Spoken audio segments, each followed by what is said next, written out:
गुरुजी, पहले मेरी तरफ से, देखने वाले मेरे सभी दर्शकों की तरफ से आपके चरणों में दंडवत कोटि कोटि प्रणाम।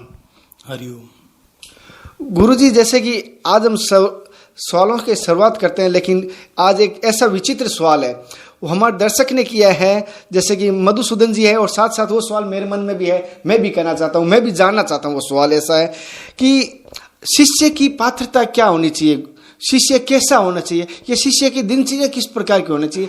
शिष्य, जैसे गुरु के बारे में आपने बहुत विस्तार से बताया, लेकिन हम चाहते हैं, हमारे दर्शक भी चाहेंगे, जहाँ तक जिनके गुरु है या जो गुरु बनाना चाहते हैं या गुरु की सोच रहे हैं, उनको भी पता चले शिष्य की पात्रता क्या होनी चाहिए।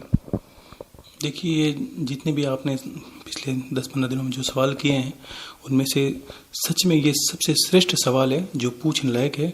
यही इंसान को संतों के सरने में जाके पूछना चाहिए। अभी तक मैंने शुरू में समझा था, लेकिन हमें तो सिर्फ संत का स्वभाव क्या होता है, देना, स्वभाव देना। हमारा लेने का तो कोई काम ही नहीं। क्या दियो, आपके पास क्या है, हमें कुछ नहीं चाहिए, नहीं आपके पास जो भी है, हम तो देने पे उतारू हैं तो देते ही हैं।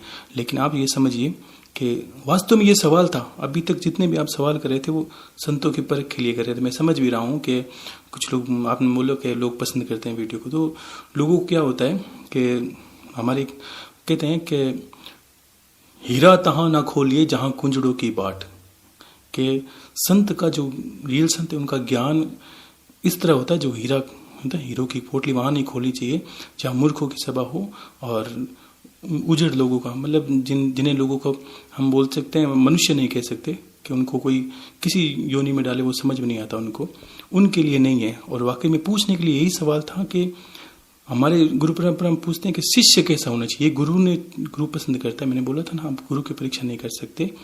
ठीक है, हम लोग सोचते हैं जैसे मिले लोगों को कुछ मिलना चाहिए, लेकिन वाकई में पूछने के लिए श्रेष्ठ सवाल था कि शिष्य की पात्रता क्या होनी चाहिए। आप कहीं स्कूल में जाते तो मास्टर देखेगा आपको कि आप में पात्रता क्या है, ताकि वो स्कूल में आपको अपने परमिशन दे सके या उसमें एडमिशन दे सके। शास्त्रों में इसमें इतना अच्छा बोला है कि शिष्य की जो परंपरा है उसमें मतलब इतना इंसान को सरोबार होता है गुरु के प्रति, उसका प्रेम, उसको आकर्षण, वो गुरु को बस घोल के पीना चाहता है। ऐसा शिष्य होना चाहिए जो समर्पण भाव में, इतना ज़्यादा समर्पण हो, जब गुरु ने बोल दिया तब उसके आगे वो कुछ नहीं सुनता है। अब आपने जितनी बार सवाल किए, 6 से 7 वीडियो में आपने यही बोला था कि गुरु जी आपसे मिलना चाहते हैं, आपके जो गुरु मान लिया वो भी मिलना चाहते हैं। ये बात मैं समझ रहा हूँ, तो लोगों को प्रेम की वजह से हो जाता है, लेकिन गुरु की बात मानी आपने। मैंने क्या बोला था कि मैं नहीं मिल रहा हूँ, आप घर पे रहिए, मैं यहाँ से आपको आशीर्वाद दे रहा हूँ, लेकिन आपने गुरु की नहीं मानी। आपने क्या बोला था, मुझे आपसे मिलना है, मुझे आपके नंबर चाहिए, तो आप मुझे खोज के क्या करोगे।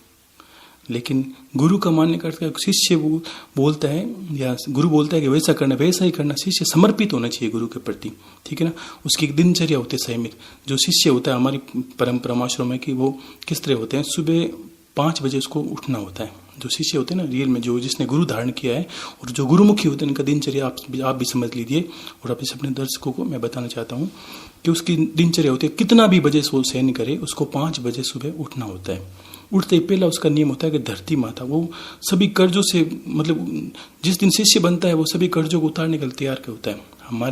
हमने मनुष्य जन्म लिया, हम पे बहुत कर्ज है, धरती माता कर्ज है, हवा पानी जितनी है सब। हम देखिए आज लोग बोल रहे हैं कोरोना में ऑक्सीजन से मर रहे हैं, तो जितनी ऑक्सीजन आपको मिली, आपने उसका कभी कर्ज उतारे। आपको एक पता चला कि एक सिलेंडर अब 10,000 का आ रहा है, 20,000 का आ रहा है, न्यूज़ देखो, आप पेपर पढ़ते ही हैं, तो आप सोचिए कि हजारों हेक्टर जब से जन्म लिया हम ऑक्सीजन ऐसे ही लेते जा रहे हैं, कभी उसका कर्ज चुकाया नहीं चुकाया। यही तो दिक्कत है। तब शिष्य क्या करता है, कर्ज देने पे उतारू होता है। तो किस तरह वो चुकाता है, सुबह 5 बजे उसको उठना होता है ब्रह्म वे संध्या में। तो उठते सबसे पहले धरती माता को प्रणाम करता है। हमारे आश्रम में करते हैं कि धरती माता तू बड़ी, थांसू बड़ा ना कोई, थारे ऊपर पांव रखा और पाप नहीं लागे कोई। हे माँ, नित्य आप पे कितने गंदे काम होते हैं माता, लेकिन फिर भी तू माँ है, मुझ पे दया कर, मुझ पे कृपा कर, मैं आपको प्रणाम करता हूँ। ये उठने का पहला नियम होता है, ठीक है ना। उसके बाद वो सिर्फ गुरु पादुका के दर्शन करेगा। हम यही करते हैं नित्य, जो बताता हूँ शिष्य की पात्रता। दर्शन करना तो हे गुरुदेव, मैं आपके शरण में हूँ। मैंने जितने भी निकृष्ट काम, हर दिन अपने कर्मों को, गलत कर्मों को याद करके गुरु को समर्पित करना होता है। इसका मतलब ये नहीं आप एक करते जाइए, आप धीरे धीरे उस कर्मों से छुटकारा पाते हैं। गुरु क्या करता है, आपके पिछले कर्मों से छुटकारा दिलाता है। अगर संन्यास लेते हो तो क्या होता है, द्विज बनता है कि जन्म ना जाए ते शुद्ध शुद्र और संस्कारी द्विज। आपका गुरु बनाते ही संस्कार हो जाता है शास्त्रों के अनुसार। आप घर पादुका की पूजा करते हो तो भी आपका संस्कार माना जाता है। अब आपको क्या करना है, समर्पित करना था। गुरु के पूजन से आपके पुराने जन्मों के कर्म कटते हैं और आप पे मतलब परमात्मा कृपा बरसने लगती है। इसी को तो बोला है कि गुरु बिना माला फेरता और गुरु बिना देता दान, गुरु बिना सब निष्फल गया और वांचो वेद पुराण। क्यों कि जब जिसके गुरु नहीं होता है बातों से कितने ही कर्म कर दे, तभी तो लोग ऐसा ही बोलते हैं कि गुरुदेव हम साधना कर रहे हैं, हम वो जप कर रहे हैं, ये कर रहे हैं, हमें कोई प्राप्ति नहीं होती। क्यों नहीं होती? क्योंकि आपकी चीज़ें वहाँ तक पहुँचती नहीं है। पहले ही कहीं भजन संध्या कुछ भी करो, सबसे पहले गुरु का नाम है। कोई 40 पढ़ो तो गुरु का, तो ये छोटा शब्द तो है नहीं। तो शिष्य को पूर्णतः समर्पित होना चाहिए, सुबह शाम गुरु के चरणों में, जैसी भी अपनी इच्छा हो। अब जीवन में देखो कठिनाई आती है, सुख आते हैं, दुख आते हैं, आपको गुरु के चरणों में रोना होता है, हे गुरुदेव मेरी ये दिक्कत है। अब आप मेरे अग्रणी हो, आप मेरे बड़े हो, तो मैं आपको बोलूंगा गुरुदेव मुझे ये समस्या है, मुझे दिक्कत, आप बाहर निकालिए। इतना समर्पित होना चाहिए वो, इतना ज़्यादा कि उसको लगना चाहिए धीरे धीरे करते करते वो गुरु तत्व उसके अंदर स्फुटित होने लगता है। उसको हर जगह आप बोलते हो लोग इतनी साधनाएं करते हैं, मैं क्यों कर रहे हैं? जब एक ही जगह सब कुछ मिलता है तो आपको कहीं जाने की जरूरत नहीं है। और यही होता है रियल में। आप देखिए आपने कभी जाना नहीं कि मैं बोलूं कि गुरु गोरक्षनाथ जी ने कोई साधना की थी। आपको कभी वेदों में ऐसी एक ही कोई मुझे पढ़ के बताए गुरु गोरक्षनाथ जी कौन सी साधना की थी? कोई बता दे, मैं उसका गुलाम रहने के लिए तैयार हूँ। कभी नहीं है। कोई जितने भी बड़े नाथ संप्रदाय, कितने संप्रदाय, उनको बताओ गुरु गोरक्षनाथ जी कौन सी साधना की थी, उनको नहीं पता। सिर्फ गुरु की साधना ही होती है। मैंने क्या बोला? गुरु ने कर, ये परंपरा कहती है शिव से प्रदत्त है सब विद्या। शिव के जो शिष्य बने या गुरु बने, जैसी परंपरा चलती जाए एक एक के अंदर वो, जैसे मैंने बोला था करोड़पति स्त्री से कोई शादी करता है तो वो स्वतः करोड़पति बन जाता है। फिर उसके लड़का हो तो भी करोड़पति होता है, जो भी होता है उस परंपरा में सारे करोड़पति बनते हैं। तो इस तरह गुरु को समर्पित होना चाहिए शिष्य, ना कि वो गुरु की परख करे। गुरु ने बोल दिया वो काम करना शिष्य के लिए उचित होता है। शास्त्रों में कहते हैं गुरु कहे सो करना है, गुरु करे सो नहीं करना। मेरी क्या अवस्था है, मैं क्यों कर रहा हूँ, वो आपको नहीं पता है। मैं जितना बोलूँ उतना ही आपको करना है। उससे ये भी बढ़ चढ़ के नहीं बताना आपने 7 माला का बोला मैंने 21 कर दी, ये अपनी होशियारी दिखाने की गुरु के पास कोई जरूरत नहीं है। जितना बोला उतना करना, ये गुरु का आदेश होता है। उससे एक कदम भी आगे नहीं बढ़ना। और अपनी पहचान को खत्म करके, शंकराचार्य जिस दिन पहली बार गुरु को मिले थे तो गुरु ने पूछा भाई क्यों शिष्य बनाऊं? तो उसने पूछा क्या नाम है तेरा? तो गुरुदेव अभी तक मेरा कोई नाम ही नहीं है। नाम प्राप्त करने के लिए तो मैं आपकी शरण में हूँ। गुरु के पास अपने आप आईडी क्यों दिखाओगे? आपके पास ऐसा क्या है जो परिचय लायक है? इसीलिए तो जो संत है हमारे नाम अलग कर देते हैं, क्योंकि पिछले जन्मों का संस्कार कट जाता है धीरे धीरे। और कर्मों की वजह से तो हम दुख पाते हैं, क्योंकि हमने जो किया है उसको हमें काटना तो पड़ता है। और गुरु के पास जाते ही हमारी समस्याएं सारी सोल्व होती है। शिष्य पूर्णतः समर्पित होना चाहिए और गुरु के वचनों में बंधित होना चाहिए।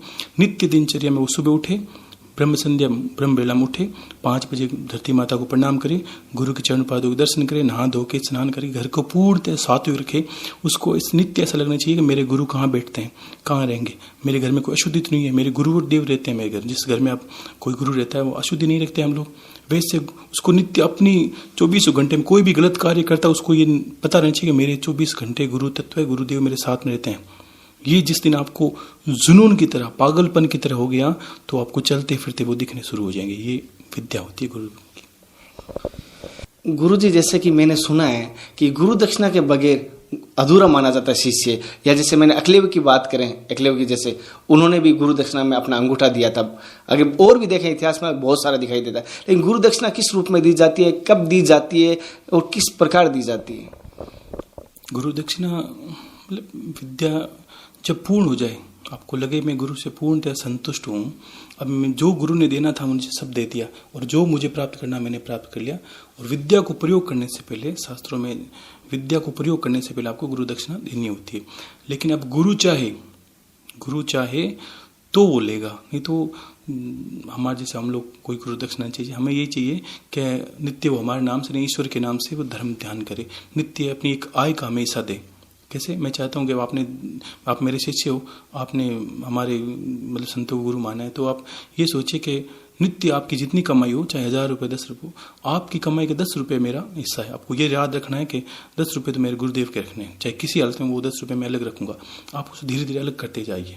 उसको आप अपने हाथों से मुझे समर्पित करके या गुरु तत्व को समर्पित करके, जो संत दीक्षा लेते नहीं है, गुरु दीक्षा लेते नहीं है, तो उसको आप अपने अपने हिसाब से धीरे धीरे धर्म ध्यान में खर्च कीजिए, उसमें आप पुण्य भी बढ़ेगा और गुरु का बल भी बढ़ेगा और आप पे आशीर्वाद बढ़ेगी। देवताओं की पूंजी क्या होती है, ये कोई नहीं बता सकता कि देवता की आयु क्या है, गुरु की आयु क्या है।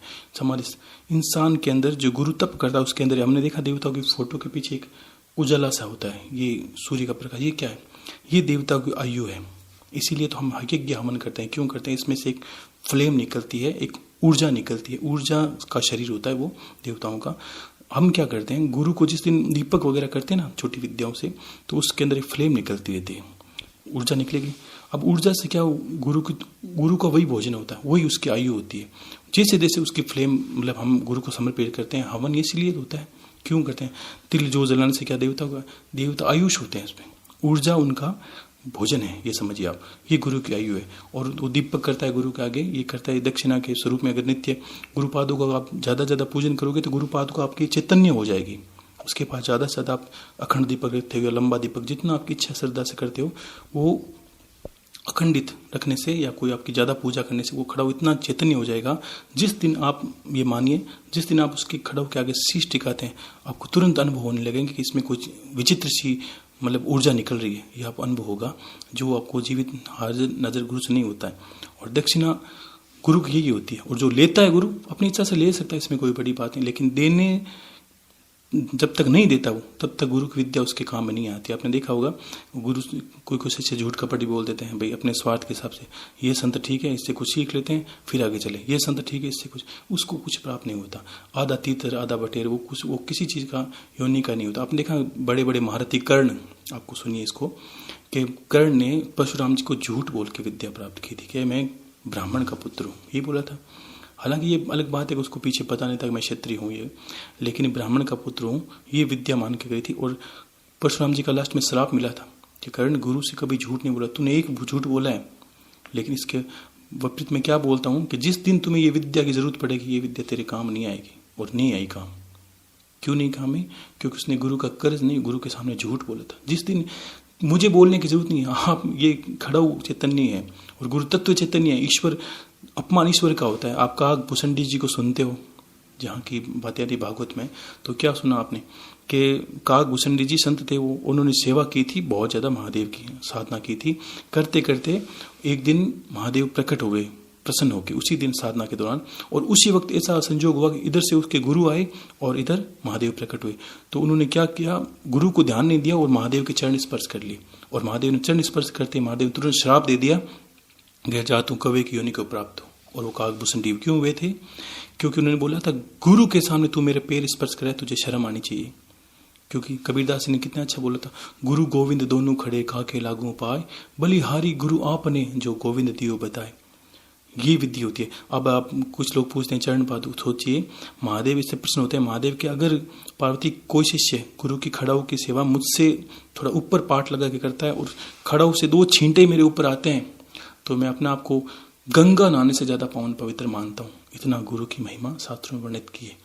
और इसी को मानते हुए, समर्पित करते हुए, गुरु मांगता है वो दक्षिणा आपको देनी चाहिए, और नहीं मांगता है तो उसके जो समाधिस्थ गुरु हो गए, कुछ लोग ऐसे हैं जो समाधिस्थ स्थान को गुरु मानते, तो जो गुरु कृत्य करता था, मान लो गुरु धर्म में समर्पित है या गुरु किसी लोगों के हितार्थ कुछ करता था, गुरु के शब्दों को मानकर या गुरु के विश्वास, गुरु की बातों को मानकर वो उसके कर्म को कर सकता है। मान लो हमारे गुरु बोला गाय की बहुत ज्यादा सेवा करते हैं, तो मैं अगर वो मतलब मानते हैं तो मैं क्या करूंगा, वो नहीं लेते तो मैं उनके नाम से गाय की सेवा करना शुरू कर दूंगा। ये गुरु की परंपरा में चलती है, यही दक्षिणा होनी चाहिए।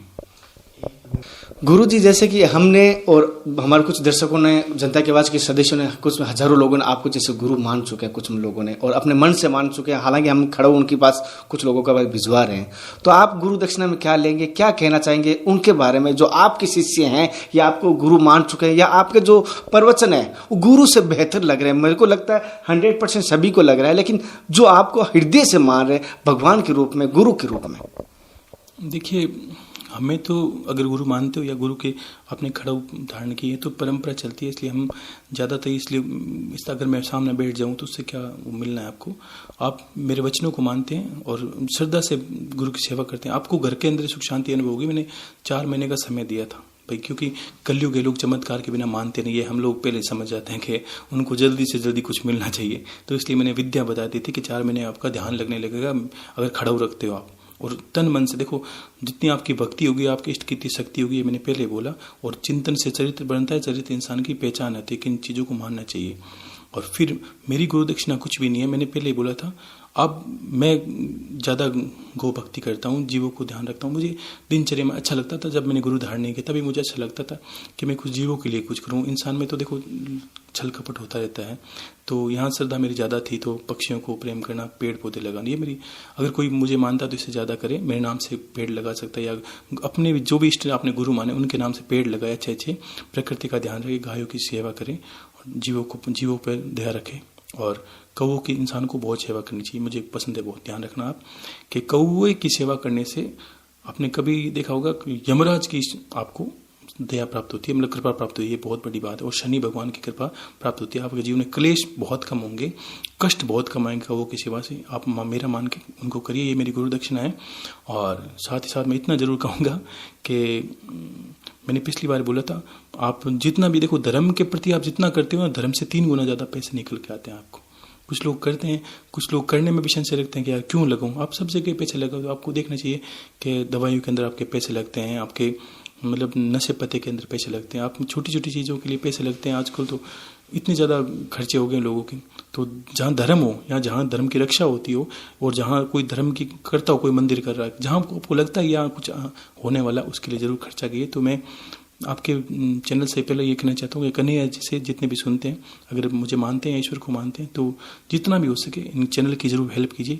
ये भी इन्होंने अभी बिना लोभ लालच के करते हैं। अभी तक हमने यही देख के इसी पहली बार चैनल को आप में यहाँ पे आने का, अंदर आने का प्रवेश बताया कि भैया आप प्रवेश कर सकते हैं, क्योंकि हमें नहीं लगा कि आपके अंदर छल कपट है। तो अंतर से गुरुदेव ने बोला था कि आप इनके चैनल के बारे में थोड़ा बोल दीजिए तो अच्छा लगेगा। तो मैं ये बोल रहा हूँ, जैसे आपकी श्रद्धा हो, चैनल को आप बहुत ज़्यादा, मतलब ये बोलते हैं सपोर्ट कीजिए, तो करिए और इनका थोड़ा ख्याल रखिए। यही मेरा आशीर्वाद है। और घर पे रहिए, आराम से गुरु भक्ति कीजिए, और ये आशीर्वाद मेरा है, ढेर सारा आपके साथ है। और जितनी ज़्यादा आपकी भक्ति होगी, आप दर्शन पाओगे। ध्यान रखना, हो सके मैं आप कामना करते हो गुरुदेव दर्शन दे, और मैं क्या कामना करता हूँ, हे प्रभु जिसने भी खड़ाऊ का धारण किया है, ये ध्यान रखना, मैं नित्य बोलता हूँ, हे गुरुदेव जिसने भी घर पे खड़ाऊ को धारण किया, ये खड़ाऊ मेरा नहीं है, हे प्रभु तेरा ही है, और तू सब पे कृपा रखना। जो मेरे दर्शन की कामना करता है उसको तू दर्शन दे, ये मेरी बड़ी कामना है।